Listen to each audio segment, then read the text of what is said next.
Bonjour à tous, on se retrouve aujourd'hui en cuisine pour réaliser la recette du poulet aux légumes avec une sauce vin blanc, tomate et crème fraîche. Avant de continuer, je compte sur vous. N'hésitez pas à liker cette vidéo, à vous abonner sur Facebook, Instagram, YouTube, mais aussi à la newsletter et à laisser des commentaires. Ça fait toujours plaisir et en plus de ça, ça donne vie à mes recettes. L'avantage de ce plat, c'est qu'il est complet. On a de la viande, des légumes et des féculents. Bref, on a tous les bons nutriments qu'il faut pour avoir une bonne digestion, mais surtout pour ne pas avoir trop faim rapidement.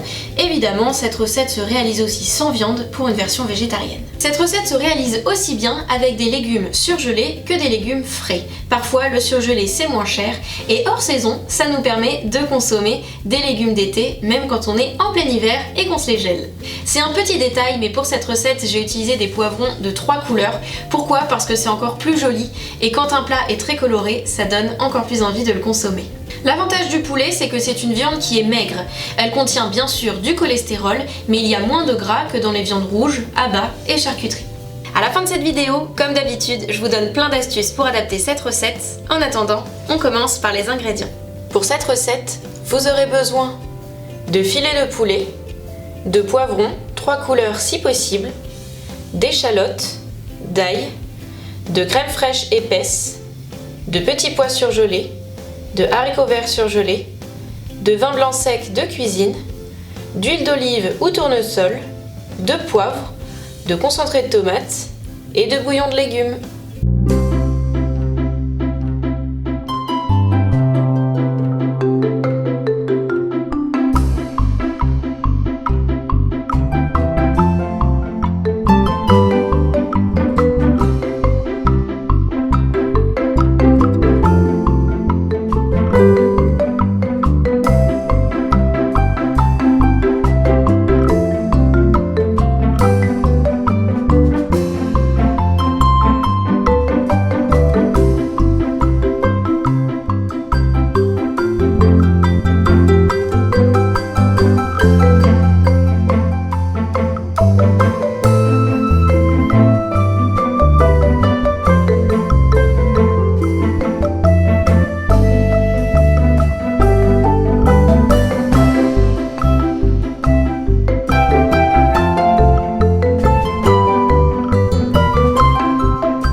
Le poulet aux légumes avec une sauce vin blanc, tomate et crème fraîche est enfin prêt. Franchement, ça sent super bon dans la maison. C'est un plat hyper coloré et très savoureux.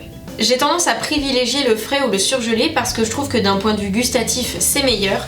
Si vous utilisez des conserves, pensez à les rincer à l'eau pour enlever l'excédent de sel et de sucre. Bien évidemment, les légumes en conserve sont déjà cuits, alors vous n'aurez qu'à les ajouter au dernier moment et le plat sera prêt. Pour adapter les légumes en fonction des saisons, poivrons, petits pois, haricots verts, courgettes, aubergines et pourquoi pas pois gourmands et brocolis, franchement, faites-vous plaisir en fonction de ce que vous aimez. Pour l'accompagnement de ce petit plat, des pâtes ou du riz, ça sera tout aussi bon. Vous pouvez réaliser cette recette non pas avec de la viande mais avec du poisson. Je vous conseille tout simplement de cuire un pavé de saumon au four avec un petit peu de jus de citron et un petit peu d'huile d'olive et ensuite vous servez ce poisson avec le petit plat. Pour une version sans alcool, on remplace le vin blanc de cuisine par de l'eau tout simplement. Comme tous les petits plats mijotés, je ne le répéterai jamais assez, mais ce petit plat est encore meilleur le lendemain. Alors si vous êtes patient, je vous invite à attendre, croyez-moi ça en vaut la peine. J'espère que cette recette vous a plu. N'hésitez pas à liker cette vidéo, à vous abonner sur Facebook, Instagram, YouTube, mais aussi à la newsletter, à partager autour de vous et surtout à laisser des commentaires, ça fait toujours plaisir. Bon appétit et à très bientôt pour de nouvelles recettes simples, saines et gourmandes sur mon blog culinaire.